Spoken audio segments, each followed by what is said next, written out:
Good evening everyone. Dito po muli tayo sa ating pag-aaral ng salita ng Diyos at tayo po, sama po ng ating mga kapatiran sa ating sambahan ay naghahangad na patuloy kayong abutin. Sa kabila nitong pandemic na ating pinagdaraanan, naabot namin sa inyo at patuloy namin nais kayong abutin ng salita ng Diyos para lahat po tayo ay patuloy na mapalakas sa ating spiritual na pamumuhay. Manalangin po muna tayo sandali bago tayo dumako sa pag-aaral ng salita ng Diyos. Kung ikaw kapatid, nandiyan ka, sabayan mo ko at nawa tayo pagpalain ng Panginoon. Ama, salamat po sa araw na ito. At sa oras pong ito, kayo po ay malapit na nagpapakumbaba upang ikaw ay lalhatiin, takalian sa iyong mga buhay. Patuloy mo kaming bigyan ng karunungan upang ang iyong banal na salita ay maunawaan, maintindihan. At ito ay magbigay sa amin ng kalakasan upang kami patuloy na maging masigla, matagumpay at mapayapa sa buhay na ibinigay niyo at pinagkaloob sa amin. Salamat sa iyong pag-iingat sa aming lahat. At numbahin mo ang pag-aaral, ito pa aming dalangin sa pangalan ni Jesus. Amen. Thank you. Maraming salamat at ngayon naman po tayo po ay mag-aral ng banal na salita ng Diyos. At nais ko po kayong bigyan ng ilang mga katotohanan at impormasyon patungkol po sa salita ng Diyos at ang kahalagahan nito sa buhay natin. Bago po sa lahat, gusto ko pong challenge ang lahat ng tagapakinig natin at mga kaibigan natin at mga kapananampalataya na tayo po ay nasa new normal na po ngayon. New normal, ang mga dating kinagawas na nating mga pamamahayag ng salita ng Diyos ay medyo nababago po ngayon. Dahil bakit? Iba ho ngayon ang sistema. Ang mga tao ay walang mass gathering, walang pagtitipon-tipon, ang mga religious activity ay hindi muna ini-encourage kayo ng mga pamahalaan. Kaya ang mga pangaral po ay dinadaan po sa mga social media at internet.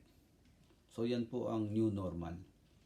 So tayo po sa ministeryo natin ay minarapat din nating ipagpatuloy ang pagpapahayag ng salita ng Diyos sa pamamagitan ng new normal in communicating and imparting God's word to many.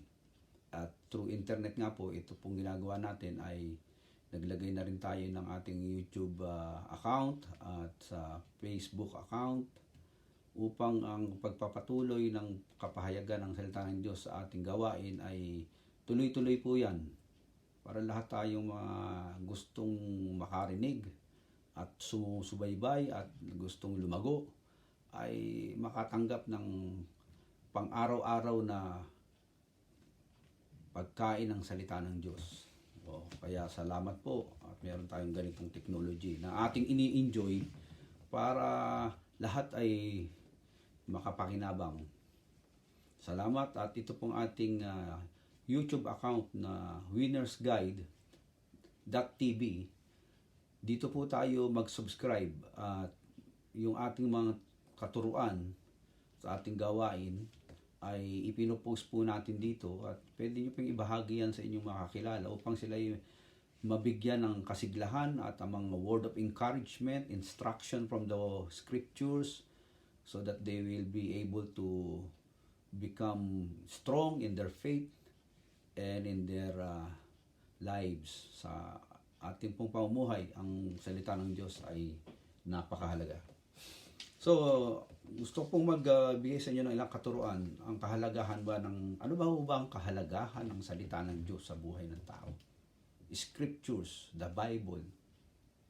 Ang problema po, marami pong mga Kristiyano ay nakakilala nga po sa Panginoon, nakarinig ng salita ng Diyos. Umalo sa church, naturuan ni pastor. Pero hindi nila nakaugalian na mag-aral at magsaliksik ng salita ng Diyos sa personal nilang buhay. Kaya sila po ay parang sinusubuan lamang ng mga tagapangaral nila.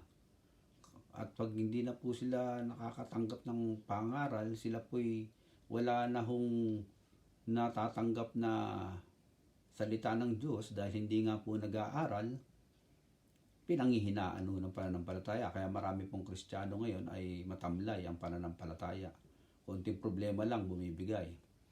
That is why the importance of learning God's Word to fortify the faith of Christians is very essential.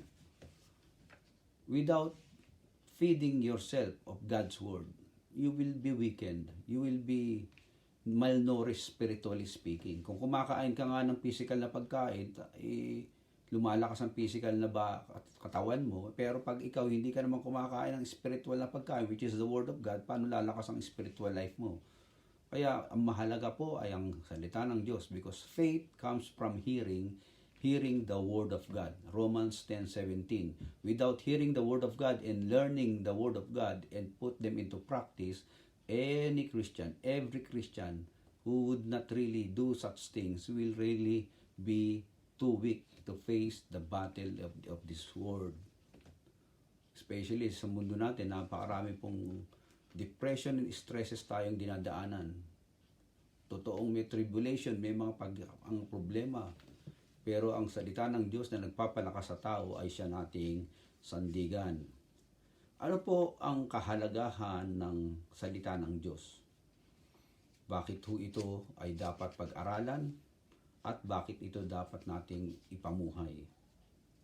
An absolutely essential requirements for reading the Bible is number 1, faith. Lahat naman tayo, kung ikaw ay mananampalataya at Kristiyano ka, ikaw ay may pananampalataya. Ngayon, kung hindi ka naman Christian, na panood mo itong video ko, consider to read the Bible and seek for yourself what it does mean to you. Kung di mo maintindihan, tulungan ka ng Holy Spirit na maintindihan mo. Naniniwala ko, kung talagang nananaliksik ka, you are seeking God, God will reveal Himself to you. Bakit? Dahil ang Diyos ay talagang nakikinig at nagpapahayag sa sino mang sa Kanya ay humahanap. Ang Biblia ay hindi po pwedeng i-deny dahil ito po ay maraming pakinabang. Saan? Sa lahat ng sa Kanya'y na nagbabasa, nananampalataya, ipinamumuhay at sinusunod. Alam niyo po, ang Bible, according to many, ito'y life transforming. Number 1, life transforming. Matagal na hong panahon. Marami na hong taon ang dumaan. Taong nabuhay sa mundong ito. At marami na rin ayaw niyang tumanggap nito. Pero hanggang ngayon, nanatiling buhay pa rin itong Biblia. There are a lot of people who live in this world who deny the existence of God and never believe the word, the scriptures. Even prophesy that the Bible itself would suddenly die. But the Bible, as of now, remain intact. Many people still experiencing its life-transforming power. Those who believe it and believe it. For example po, during 18th century philosopher, the name of this man is Voltaire. Confidently, he boasted that eventually, according to him, Christianity would be extinct and also the Bible. After 50 years, nung pagkamatay niya, the Geneva Bible Society has established. Hanggang ngayon, marami pa rin Biblia ang naipoproduce. Marami pa rin Bible na naipiprinta. Nasa na yung magagaling na taong ayaw na tanggapin ang salita ng Diyos ay totoo. Sila'y wala na, pero ang Biblia ay nandyan pa rin.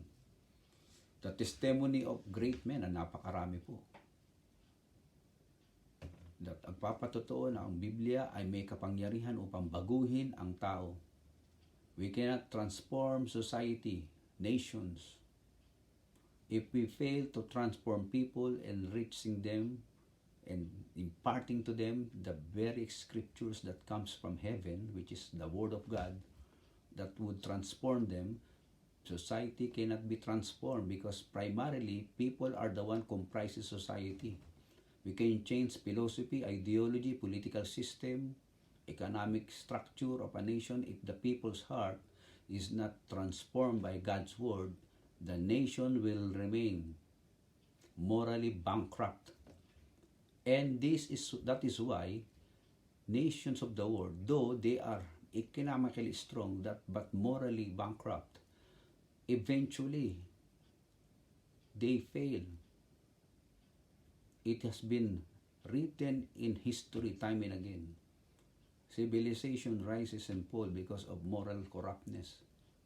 The Word of God is a moral book written by a moral God who instituted a moral law so that the people will live morally.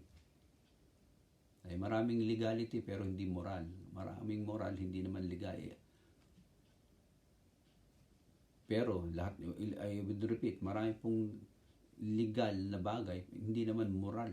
Pero lahat ng moral na bagay dapat legal.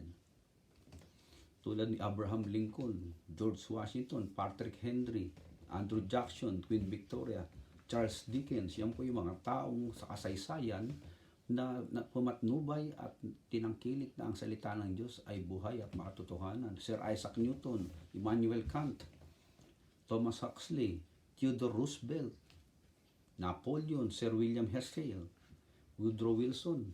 Ang dami pong magagaling na tao sa kasaysayan na they themselves proclaim and declare the Word of God is true, authentic, genuine, life-transforming, powerful, and beneficial. Not only for one personal life but also for the national stability. Huwag na ho tayo pumunta dyan dahil ang aking pong gustong puntuin dito, ang kapangyarihan ng salita ng Diyos na magbago ng buhay ay kaya tayong tulungan, baguhin, palakasin, paunlarin ang ating kaisipang at ang ating spiritual na buhay. At ito po ay malaking tulong sa atin lahat. Kung tayo po ay patuloy na sasampalataya sa salita ng Diyos at patuloy nating sasaliksikin yan at iintindihin upang ito'y masunod at mapamuhay. Joshua 1:9, the Bible says, do not let this word of the law depart from your lips. Meditate it day and night so that you will be able to obey it carefully, everything written in it. Then you will be successful and prosperous. Yan po ang magandang balita pagka ang bawat tao ay sumusunod sa salita ng Diyos at nakikinig at ipinamumuhay.